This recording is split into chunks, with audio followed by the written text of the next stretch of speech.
Stay at 130 where there are other high-profile fighters, or do you want to move up in weight to challenge some of the 135-pounders? Well, you know, I would like to fight Prince Nassim. Hopefully, we can meet at 128, or he can come up to 130. We can fight, or I can fight the winner of Castillo. Prince Nassim isn't going to fight you. Well, everybody want to see after that fight. he saw this, it ain't going to happen. You know, I really want to fight Prince Nassim, but I know you don't want to fight.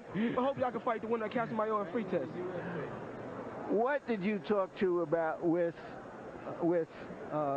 Diego and the father after the fight? I told Diego, you know what I'm saying, let the trash talk and all that garbage we went through, when we leave that in the past, I respect you as a fighter, hopefully you respect me, and let's go on with our careers. Do you think his father did the right thing by stopping it when he did? I think so, because this is a deadly sport, this is boxing, this is a brutal sport, and he wanted to be around to fight again, so his father done the right thing. Thank you very much, Floyd. Again, congratulations. Jim? A lot of the amateur experience helped. A lot of amateur experience helped. You know, I love fighting on HBO. I love being with Top Rank. And it was just a learning experience for me tonight. Is this finally your last fight at 130? This is my last fight at 130 pounds. I can't make the weight no more. It was hard getting down, you know, to 130 pounds, but I got there. I'm looking forward to moving up to 135, fighting Paul Spatafor, Jose Castillo, and hopefully moving to 140 and fighting Ndou. Tonight, my game plan was to take my time, let the guy punch himself out, take him to the late rounds, and do like my Uncle Roger said, and stop the guy. Thank you very much, Floyd. Congratulations on a terrific victory and a terrific fight. You know, Grant Boxing, you know, he got the best gloves in the business, the best outfits in the business. We don't do commercials. Well, you know, I'm gonna give him some props. Of course, I know you don't, but this is my time to shine, and so let me have my, you know, my piece and speak my piece. I want to thank God for this victory. I mean, it was tough, you know. The last, you know, my last training day, I hurt I think my rotator cuff in my left shoulder, so I wasn't able to use my jab like I wanted to. My left wasn't as strong as I wanted it to be, but I ain't want to have no excuses like, you know, like other champions when they get hurt, they don't even show up to the fight. I get hurt, I keep fighting. I want to bring the fans, you know, big All right, fights. now, but answer the question. Were you under the impression, given the instructions from your corner, that you really had to stand and fight him in the last 2 rounds, that it was very, very close? Actually, my uncle said I was wearing them down, so he told me to, you know, he told me that in all my big fights, you know, if you wear a guy down like around the 10th and 11th, 12th, you know, stand there, you know, and break him down. So I wasn't even worried at all. I was out boxing him easy. Was he much tougher than you anticipated? You, after all, said this was an easy fight en route to bigger fights. Well, you gotta realize, I beat this guy with a messed up arm. My arm is messed up.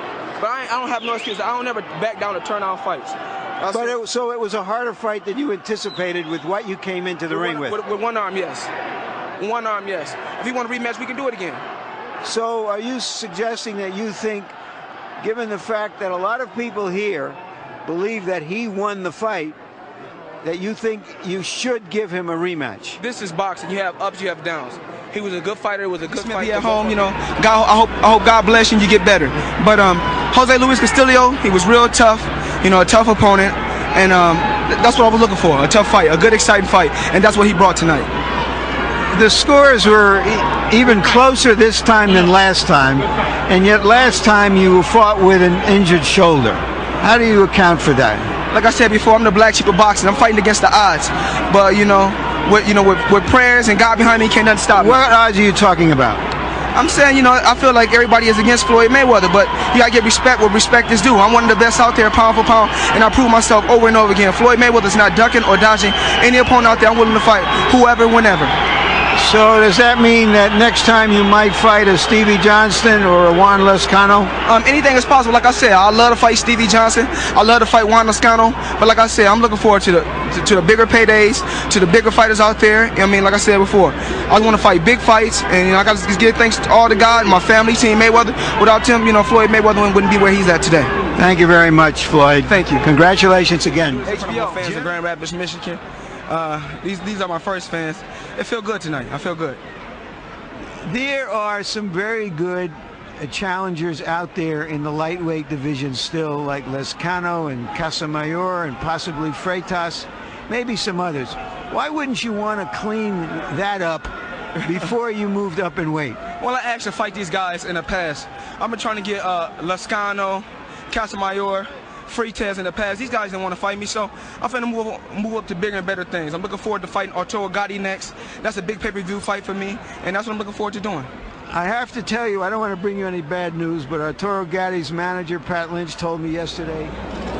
Do you believe that the fight with Arturo Gatti will come off in June if he wins next week? Well, I'm keeping my fingers crossed. It's a good fight next week. Arturo Gatti's a tough opponent. I want to fight the best they got out there. I would love to fight Ndou, Arturo Gatti, the best out there. And I hear that Shane Mosely is coming down to 147. I hear Oscar De La Hoya is coming down to 147. For Floyd Mayweather is willing to go to 147 and fight Shane Mosely or fight Oscar De La Hoya. I want to fight the best they got out there. I would love to fight Ndou, Arturo Gatti, the best out there. And I hear that Shane Mosely is coming down to 147. I hear Oscar De La Hoya is coming down to 147. For Floyd Mayweather is willing to go to 147 and fight Shane Mosely or fight Oscar De La Hoya. Tune in this summer because Floyd Mayweather is fighting 4 times this year. This is my first fight back on HBO after 8 months, and I'm ready to go. Mentioned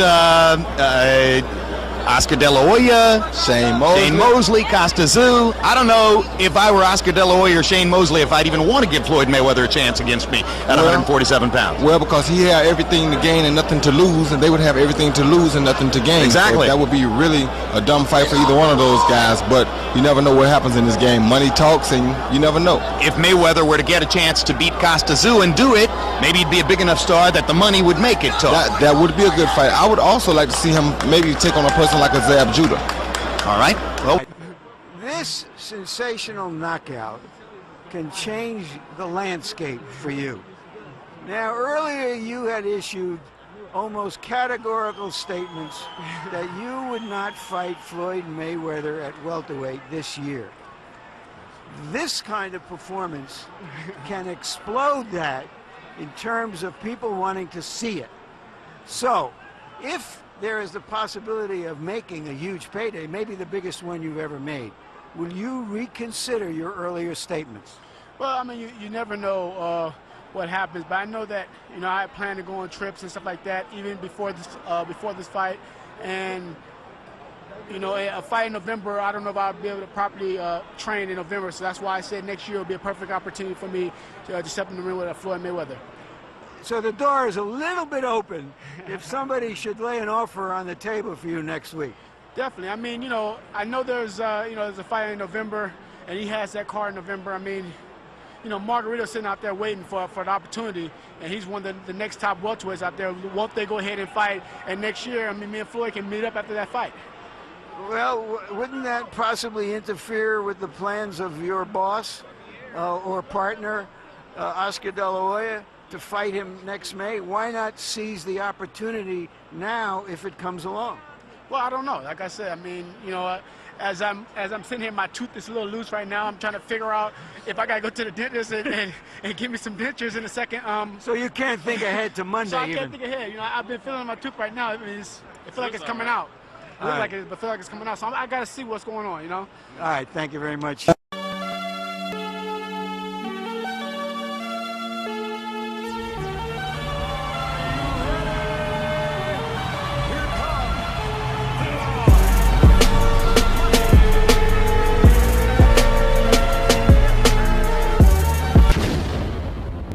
Manny Pacquiao's promoter, and whatever Manny Pacquiao wants, we'll do. Really? Less and less like we're going to get a Pacquiao-Mayweather fight, but more and more now, like Pacquiao is the one who's holding it up. It appeared that Mayweather had been ducking Pacquiao, but now it looks like it's the other way around. Mayweather advisor Leonard Ellerby and Golden Boy Promotions CEO Richard Schaefer both told ESPN.com that they were notified by Pacquiao promoter Bob Arum that they're not interested in negotiating. Arum told ESPN that he has not said anything about a Mayweather fight, but admitted he is pursuing another fight with Juan Manuel Marquez. Yeah, that's exactly what boxing needs. A fourth Pacquiao-Marquez fight instead of a first Pacquiao-Mayweather fight.